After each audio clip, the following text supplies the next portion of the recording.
मेरा गांव मेरा देश देखते रहिए आपका संदेश। ताजा खबरों के साथ हवा सिंह चहल। हेलो दोस्तों, नमस्कार। मैं हवा सिंह चहल, संपादक आपका संदेश। दोस्तों, कुछ दिनों से मुद्दा किसानों का कृषि बिलों पर ये चला हुआ है। केवल इस कृषि बिल से ही समस्याएं नहीं बढ़ने वाली। ये शुरू से मैं आपको बताऊं, किसान हमेशा ही एक दुख का पर्याय रहा है। आजादी से पहले तो वैसे गुलाम थे। आजादी के बाद सपने बहुत दिखाए गए लोगों को कि किसान का ये करेंगे वो करेंगे, लेकिन किसान हमेशा ही बदहाल रहा है। और खासकर छोटा किसान, सीमांत और छोटे किसानों की दुर्दशा किसी से छिपी हुई नहीं है। मजदूरों के लिए भी बहुत से कुछ कानून सरकार ने बनाए। यह अलग बात है कि वो पूरे लागू है नहीं है, और उनका कितना लाभ मजदूरों को मिलता है वो तो अलग बात है, लेकिन कानून तो बने हैं। किसानों के लिए एमएसपी, जो कि अब आगे कानून में प्रावधान बिल्कुल उसका गारंटी का नहीं दिया गया है। एक ये जरूर हर साल सरकार कुछ न कुछ फेरबदल करके उसको करती है, और किसानों में यही खास बात रही है, कभी भी किसानों की एकता नहीं बन पाई, और दुख इसीलिए उनको ज्यादा सहने पड़ रहे हैं। और दुख शब्द जो है ना, वो किसान के लिए ही बना है, ऐसा मालूम हो रहा है। मुझे एक शेर याद आ रहा है इस बारे में। शायद किसी ने किसान के लिए यही कहा था, किस्मत किया हर एक को कजा के अलज ने। किस्मत किया हर एक को कजा के अजल ने, जो शख्स चीज के काबिल नजर आया। बुलबुल को दिया नाला, बुलबुल को दिया नाला तो परवाने को दिया जलना। गम किसान को दिया जो सबसे मुश्किल नजर आया। तो दोस्तों, यही हालत किसान की है, और ये झूठी बात नहीं है, क्योंकि हमेशा ही किसान एक दुख का ही पर्याय रहा है। 26 नवंबर 1947 को एक प्रार्थना सभा थी, जिसमें महात्मा गांधी जी मुख्य तौर पर वहां के वक्ता थे। तो उन्होंने कहा था कि प्रजातंत्र में असली डेमोक्रेसी वो होगी जब एक किसान देश का शासक बनेगा।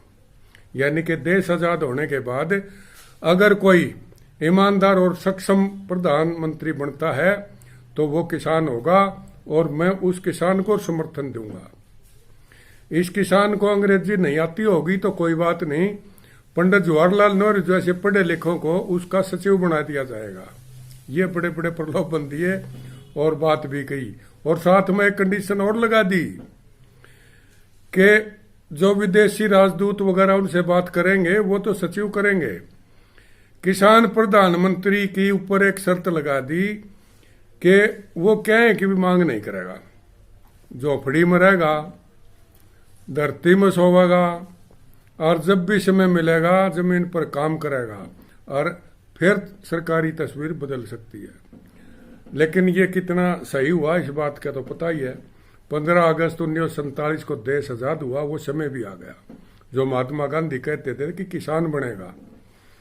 लेकिन आजाद भारत के प्रथम प्रधानमंत्री के रूप में जब पंडित जवाहरलाल नेहरू ने शपथ ली तो महात्मा गांधी जी बड़े खुश हुए, और उस अपने जो उनका क्या कहूं, जो उनका वायदा समझो या उनके विचार थे, उसके बिल्कुल विपरीत, जिस आदमी को खेती के बारे में कोई भी जानकारी नहीं थी, पंडित जवाहरलाल नेहरू, उन्हीं को देश का प्रधानमंत्री बनवा दिया।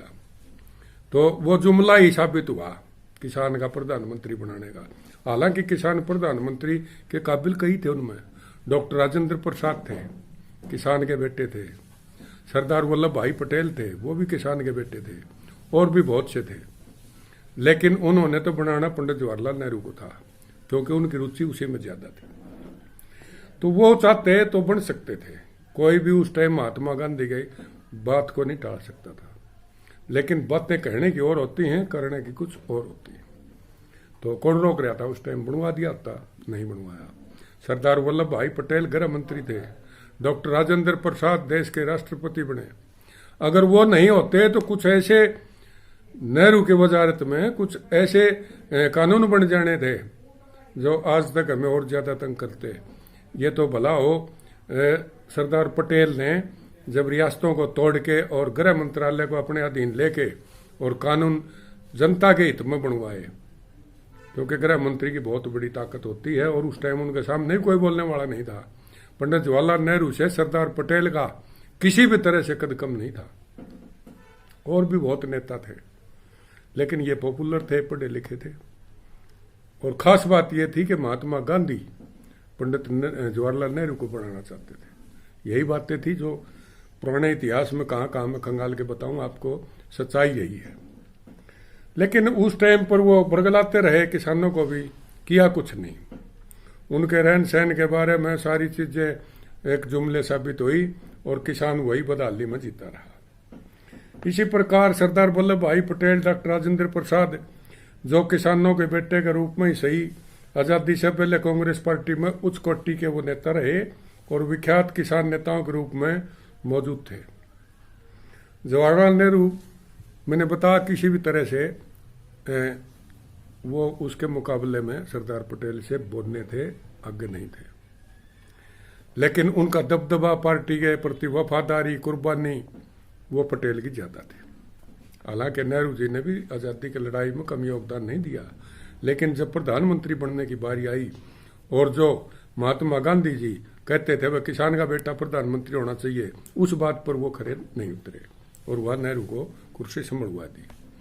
और उनकी अगुवाई लोगों की वो आपके हमदर्दी रहे, इसलिए किसानों को भी वो खुश रखने की कोशिश करते रहे। तो उसका एकमात्र कारण ये था कि महात्मा गांधी नेहरू के सिवा किसी और को प्रधानमंत्री नहीं देखना चाहते थे। जवाहरलाल को प्रधानमंत्री बनवाना और उनका क्रियात्मक रूप था और किसान के प्रति सहानुभूति व्यक्त करना उनके मगरमच्छ से आंसू थे। तो दोस्तों, कोरी कल्पना दिखावे के रूप में तो महात्मा गांधी जी किसी दलित को राष्ट्रपति और किसान के बेटे को प्रधानमंत्री बनाना चाहते थे, परंतु अपने कार्यकलापों में उनकी सहानुभूति कभी भी उच्च वर्ग से दूर नहीं हो पाई। नेताजी सुभाष चंद्र बोस ने महात्मा गांधी की इच्छा के खिलाफ जब कांग्रेस का प्रधान पद जीत लिया तो उनको समर्थन नहीं किया और उसको बर्दाश्त नहीं कर पाए, जिसके कारण नेताजी को बड़ा लाचार होकर वो अध्यक्ष पद की कुर्सी छोड़नी पड़ी थी और देश को छोड़ के न, क्योंकि वहां तो फिर गांधी जी का दबदबा बन गया। नेहरू और ये सारे एक थे। नेताजी सुभाष चंद्र कुछ अलग टाइप के नेता थे। वो कांग्रेस का चुनाव जीत चुके थे और उनको विवश होकर इस्तीफा दे के न, और वो उन्होंने कहा भाई यहाँ मेरी पार भी नहीं पड़ेगी। वो विदेशों में चले गए, कभी बर्मा, कभी कहीं, आज़ादी के लिए कभी हिटलर से मिले, तो उनको अपना संघर्ष विदेशों में जाकर जारी रखना पड़ा था। महात्मा गांधी की भांति अनेक महानुभाव किसान के प्रति अपनी मौखिक सहानुभूति दर्शाने में कोई कसर नहीं छोड़ा करते, लेकिन भूरी भूरी प्रशंसा करते, देव देवताओं के समान करते, परंतु बगल में छुरी मुंह में राम राम। किसानों के लिए ना कोई खास कानून बनवाए उनने और ना कोई बात, वही तौर तरीके चलते रहे। कभी भी उन्होंने ये एक शब्द भी संविधान में कहीं भी उसके अनुरूप नहीं होने दिया। हालांकि कानून तो ये चाहिए था कि भाई मूल्य सूचकांक के अनुसार किसान की उपज के रेट बढ़ने चाहिए, लेकिन है कहीं जिक्र मूल्य सूचकांक का?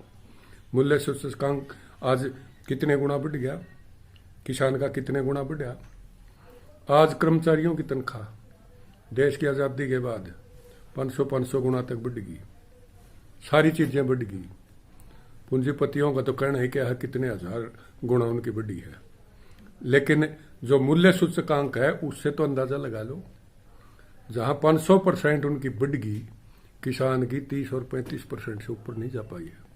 और यही कारण है कि किसान में घाटा रहा है और घाटे का सौदा इसीलिए कहते हैं इस खेती को। और अब जो नया बिल आया है उसका तो बेरा है भाई, ये आगे क्या होगा किसान के साथ, तो ये देखने वाली बात होगी।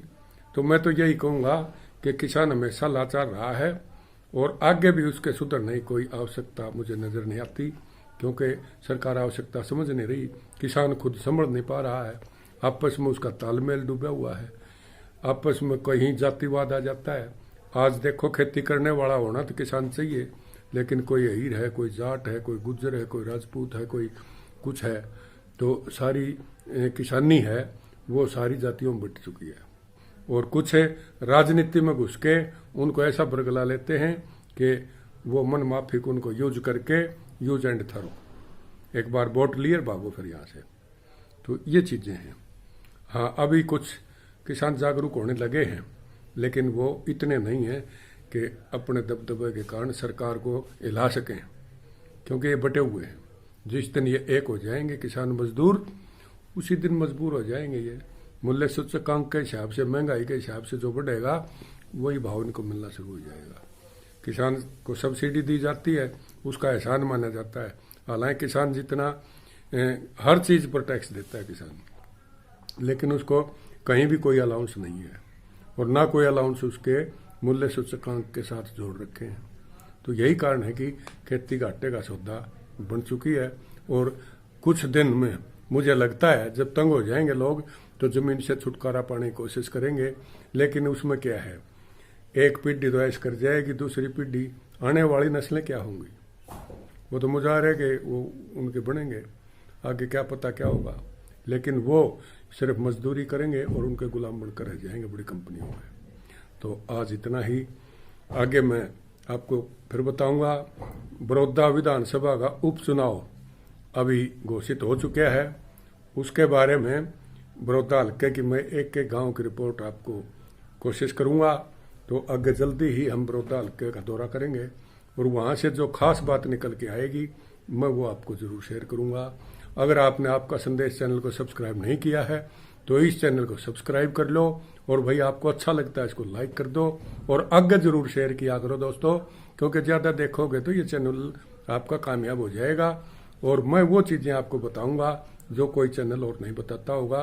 ये इस तरह के दबी छिपी बातें जो कोई कहना नहीं चाहता, मैं खुलेआम तौर पर आपको बता देना चाहता हूं कि मैं आपको ये सारी चीजें बताऊंगा जो दूसरे पत्रकार हिम्मत नहीं कर पा रहे। तो इन्हीं बातों के साथ बाकी अगले अंक का इंतजार कीजिए। नमस्कार, जय हिंद।